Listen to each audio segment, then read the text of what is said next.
अजित पवार एकनाथ शिंदे यांना आधीपासूनच पक्षातून फोडलेला आहे की त्यांच्यासोबत नेत्यांची बदनामी करावी। अजित पवार शरद पवारांच्या बदनामीची वक्तव्य थंड डोक्याने ऐकत होते, याचा अर्थ त्यांचा स्वाभिमान मेलेला आहे। जेव्हा पवारांना पद्मविभूषण दिला होता तेव्हा या लोकांनी फॅन पाहिली होती का? पवारांनी केलेल्या कामांपैकी 1% तरी काम त्यांनी करावं आणि मग पवारांवर टीका करावी। काही वर्षापूर्वी हेच नरेंद्र मोदी बारामतीत येऊन शरद पवार माझे राजकीय गुरु आहेत, त्यांचं बोट धरून मी राजकारणात कसं आलो हे बोलत होते। ते मराठा समाजाच्या आंदोलनावर बोलले नाहीत, शेतकरी आत्महत्येवर बोलले नाहीत, ते फक्त शरद पवार यांच्यावर बोलले। ज्या पवारांचा सन्मान या देशाने राज्याने केला ही एक विकृती आणि या विकृतीचा अंत 2024 साली होईल। ऑन भाजप ट्विट, मी पुन्हा येईनच, आम्ही सध्या स्वागत करतो कारण ते कायदेशीर सरकार असेल आणि आम्ही कायदा आणि घटना मानणारी लोक आहोत। जर ते कायदेशीर आणि घटनात्मक मार्गाने येत असतील तर आम्ही त्यांचे स्वागत करू। या राज्यात बेकायदेशीर मुख्यमंत्री बसलेले आहेत, तेच बेकायदेशीर आदेश पोलीस आणि यंत्रणा पाळते आहे, हे अत्यंत चुकीचं आहे। एक तात्पुरती व्यवस्था म्हणून कायदेशीर मुख्यमंत्री येत असेल तर आम्ही त्यांचे स्वागत नक्कीच करू। देवेंद्र फडणवीस यांची मला दया येते, सातत्याने गेल्या 5 वर्षापासून मी पुन्हा येईन असं सांगत आहेत, पण त्यांना पुन्हा घ्यायची संधी मिळत नाही। फौजदाराचा हवालदार केला जातो आणि त्यांना आणलं जातं, एक बेकायदेशीर मुख्यमंत्री त्यांच्या छातीवर बसवलं जातं। शिंदे यांना जावं लागेल आणि अजित पवार यांचे मुख्यमंत्री पदाचे दरवाजे बंद झाले। शिंदे आणि अजित पवार यांच्यामुळे भारतीय जनता पक्षाचे सर्व स्थान हे धुळीस मिळालं आहे, याची सर्व माहिती केंद्राला मिळाली आहे। एकनाथ शिंदे यांना मुख्यमंत्री पदावरून जावं लागेल, राजीनामा द्यावा लागेल, सर्वोच्च न्यायालयाने त्या पद्धतीने निर्णय दिलाय तो मान्य करावा लागेल, अशा प्रकारचा संदेश नरेंद्र मोदी आणि अमित शहा यांच्याकडून एकनाथ शिंदे यांना देण्यात आलेला आहे, हे मी अत्यंत जबाबदारीने तुम्हाला सांगतो। ब्युरो रिपोर्ट, तेज मराठी न्यूज। सरकार येणार असेल आणि कायदेशीर मुख्यमंत्री येणार असतील कोणी, तर या लोकशाहीमध्ये त्यांचं स्वागत करावं लागतं आणि आम्ही ते करू, नक्कीच करू। देवेंद्र फडणवीस यांच्या बाबतीत जर आपण बोलत असाल तर मला त्यांची दया येते की राज्याच्या मुख्यमंत्रीपदी राहिलेला व्यक्ती सातत्याने गेल्या 5 वर्षापासून मी पुन्हा येईन पुन्हा येईन पुन्हा येईन सांगतो, पण त्यांना पुन्हा येण्याची संधी मिळत नाही। फौजदाराचा हवालदार केला जातो आणि त्यांना आणलं जातं, एक बेकायदेशीर मुख्यमंत्री त्यांच्या छातीवर बसवला जातो। त्या मुख्यमंत्र्यांच्या मागे मागे, बेकायदेशीर मुख्यमंत्र्यांच्या मागे मागे या मुख्यमंत्र्यांना, खऱ्या मुख्यमंत्र्यांना फिरावं लागतं। त्याला त्यांनी तडजोड वगैरे शब्द वापरतात की आम्ही राज्याच्या व्यापक हितासाठी तडजोड केली, ही तडजोड नजून आपली नामुष्की। आपण जर मुख्यमंत्री होणार असाल पुढल्या काही काळासाठी तर नक्की आम्ही तुमचं स्वागत करू, निदान तुम्ही कायदेशीर मुख्यमंत्री असाल, तुमच्यावरती अपात्रतेची टांगती तलवार नाहीये, तुमच्यावर सर्वोच्च न्यायालयाने ताशेरे मारलेले नाहीये। त्याच्यामुळे या महाराष्ट्राला जर एक नवीन मुख्यमंत्री मिळणारच आहे आणि ते जर देवेंद्र फडणवीस असतील तर आम्ही स्वागत करू। तुम्ही म्हणताय मिळणारच आहे म्हणजे सरकार पडेल, शिंदे जातील, शिंद्यांना जावंच लागेल, शिंद्यांना जावं लागेल आणि अजित पवार यांचे मुख्यमंत्री पदाचे दरवाजे बंद झालेले आहेत। भारतीय जनता पक्षामध्ये अजित पवार यांना मंत्रिमंडळात घेण्यालाच विरोध होता। शिंदे आणि अजित पवार यांच्यामुळे भारतीय जनता पक्षाची प्रतिष्ठा आणि जनतेतलं स्थान हे धुळीस मिळालेलं आहे, याची संपूर्ण माहिती केंद्राला मिळालेली आहे आणि केंद्राकडे आहे। आणि त्याही पुढे जाऊन सांगतो, एकनाथ शिंदे तुम्हाला मुख्यमंत्री पदावरून जावं लागेल, तुम्हाला राजीनामा द्यावा लागेल। सर्वोच्च न्यायालयानं त्या पद्धतीनं निर्णय दिलाय, तो काही काळानंतर आपल्याला मान्य करावा लागेल।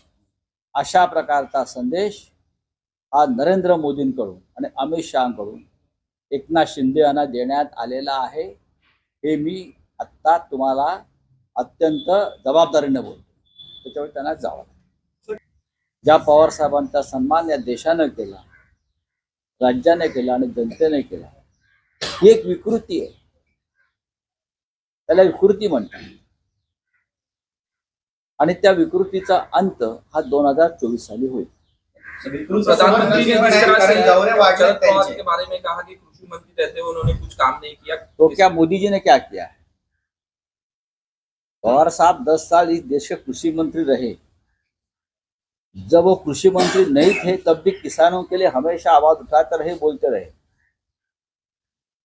शरद पवार साहब सिर्फ कृषि मंत्री नहीं है, इस क्षेत्र के जाने माने एक्सपर्ट है।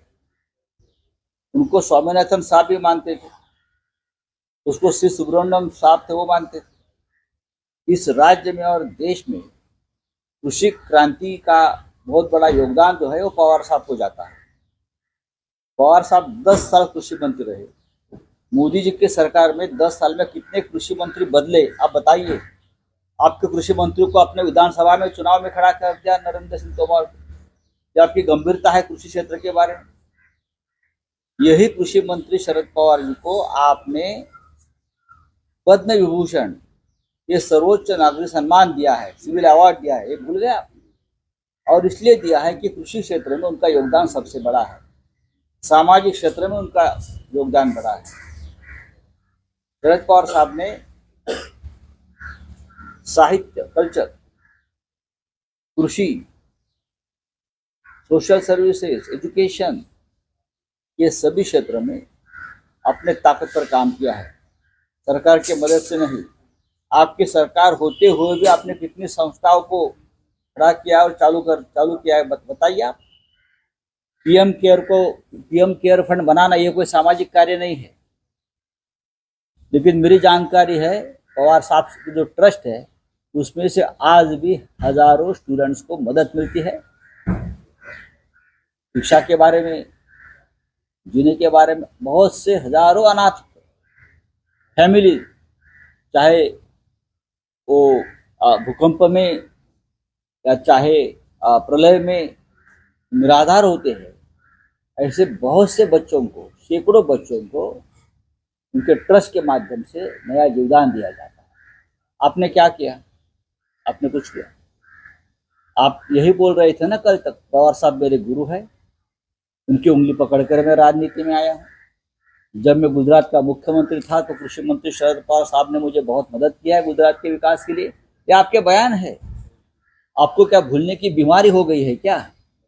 अगर भूलने की बीमारी है तो आप इलाज करें। ऐसा आप देश के प्रधानमंत्री हैं, ये आपको शोभा नहीं देते, लेकिन आप यहाँ आकर महाराष्ट्र के नेताओं की बदनामी करते हो। जो राजनीतिक दल और संगठन महाराष्ट्र के स्वाभिमान के लिए लड़ते हैं, उनके नेताओं के आप पर ये कीचड़ उछालते हो, ये ठीक नहीं है। और वो भी शिंदे और मोदी, अजित पवार के सामने। उनको तो आपने इस तरह से बना दिया है कि गुलाम भी अच्छे हैं।